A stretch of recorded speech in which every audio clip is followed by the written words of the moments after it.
In this video, let us discuss about Banker's algorithm. Resource request algorithm can be used for deadlock detection only if the system has single instance of resource type. For systems having multiple instances of resource type, another algorithm known as Banker's algorithm can be used.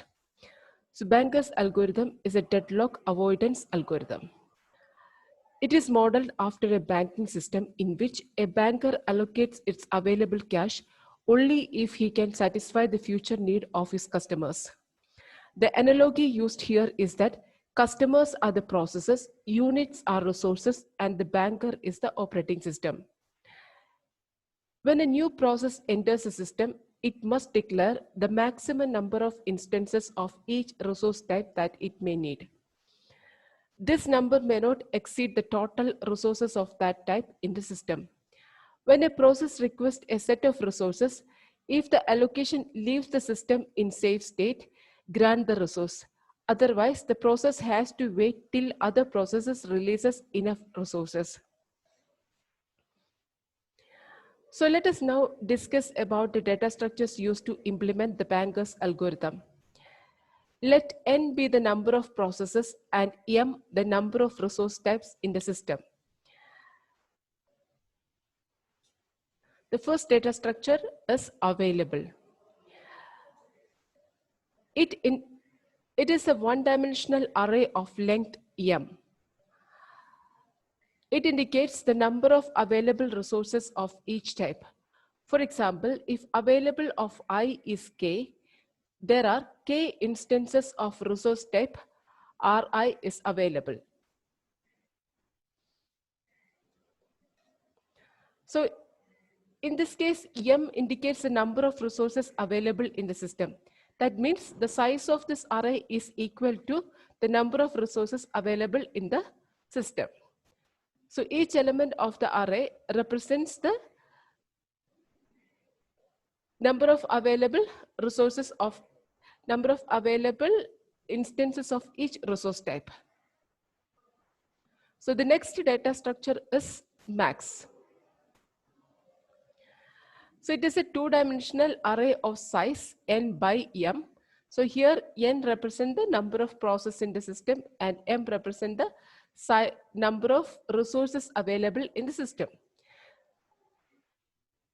This defines the maximum demand of each process from each resource type. For example, if max I of j is k, that means process Pi may request at most k instance of resource type Rj. So if you write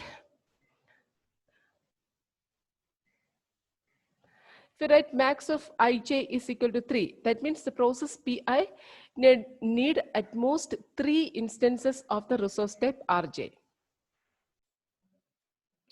So next one is allocation. It is also a two-dimensional array of size n by m.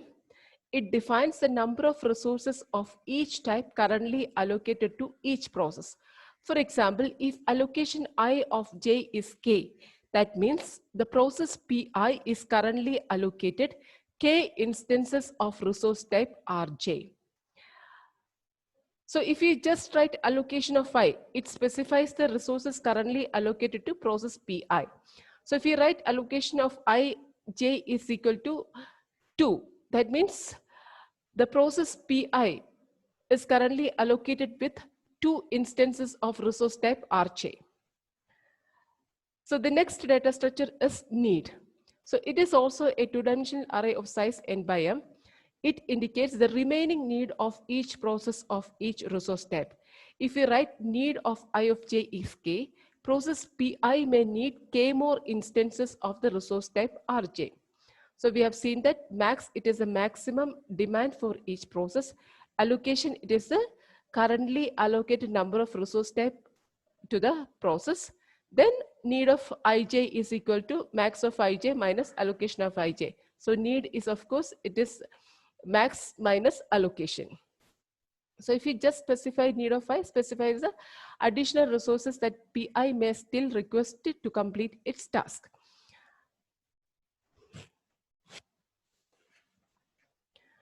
So the banker's algorithm has got two parts, the resource request algorithm and the safety algorithm. So first we will check the resource request algorithm. Process Pi makes request for resources. Let request of I be the corresponding request vector.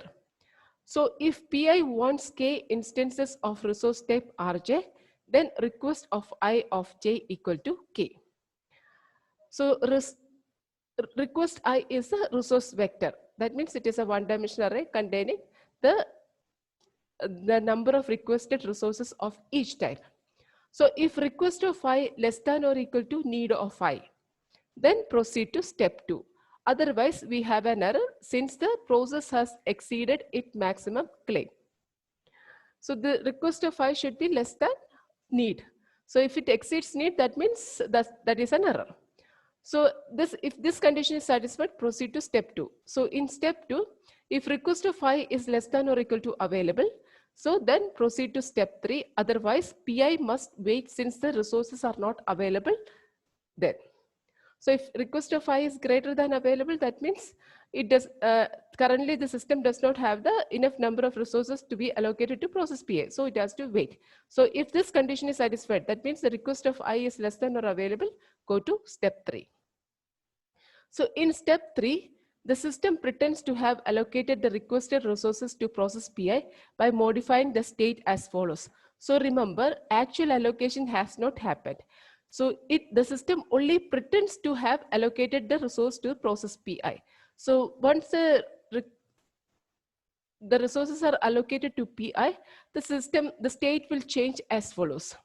So the available equal to available minus request I, because if the requested number is allocated to process PA, the number of available resources will become less. So available is equal to available minus request I. So allocation will increase. Allocation of I equal to allocation of I plus the requested number of resources plus request of I. So need will change. So need of I equal to need of I minus request of I. So this is the pretended state. So check whether the resulting state is safe. So once if it is allocated, if the system, we check whether the system will enter into a safe state or not. So use the safety algorithm to check whether the resulting state is safe or not. So if the state is safe, do the allocation. So if the pretended state is safe, do the actual allocation. However, if the new state is unsafe, then PI must wait for request I and the older resource allocation state is restored. So if this allocation may result to an unsafe state, then the PI must wait for the requested number of resources. Otherwise, if this allocation state result in a safe state, then do the actual allocation. So this is the resource request allocation algorithm. So now let us check what is the safety algorithm. So we use the safety algorithm to perform this step 4. So now these are the steps in the safety algorithm.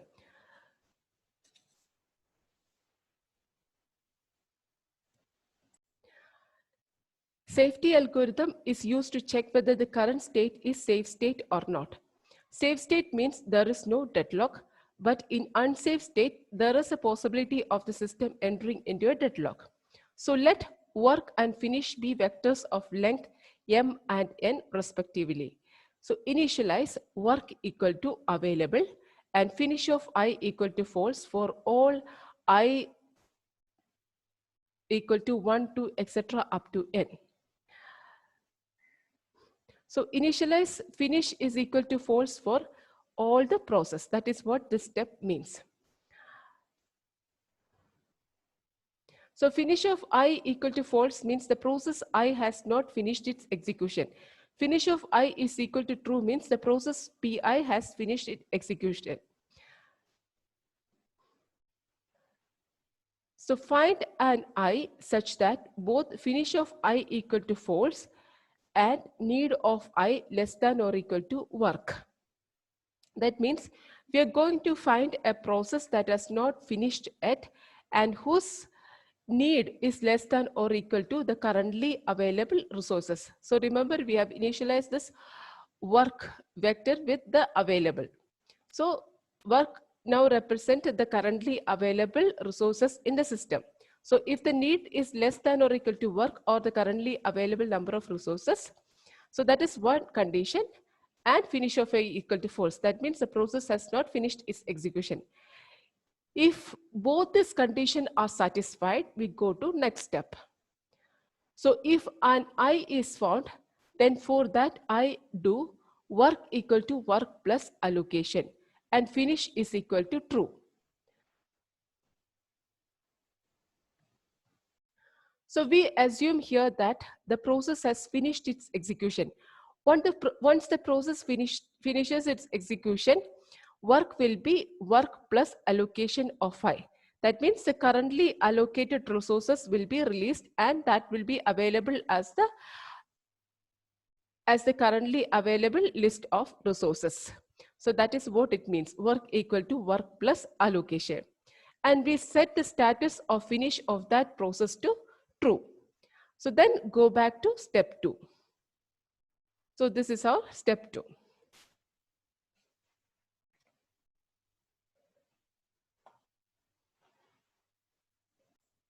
So again, we try to find a process which has not finished and whose need is less than or equal to work. So if we found such an I, then again go to step 3 and perform the operation and come back. But if any one of the condition is false, we go to step 4. If no such I is found, we go to step 4. So in step 4, we check whether the finish of I equal to true. That means we check whether all the process has the status finished. So if finish of I equal to true for all I, then the system is in a safe state. So once the system is in the safe state, the resource allocation algorithm can allocate the requested resources. So if finish of I equal to true for all I, we assume that all the process has finished. Otherwise, some process has not finished because this condition is false. Need of I is less than work. So in such a case, the system is in an unsafe state. So unsafe state may lead to a deadlock. So in the resource request algorithm, the system won't allocate the requested resource. So this is the safety algorithm. So let us see an example in the next video.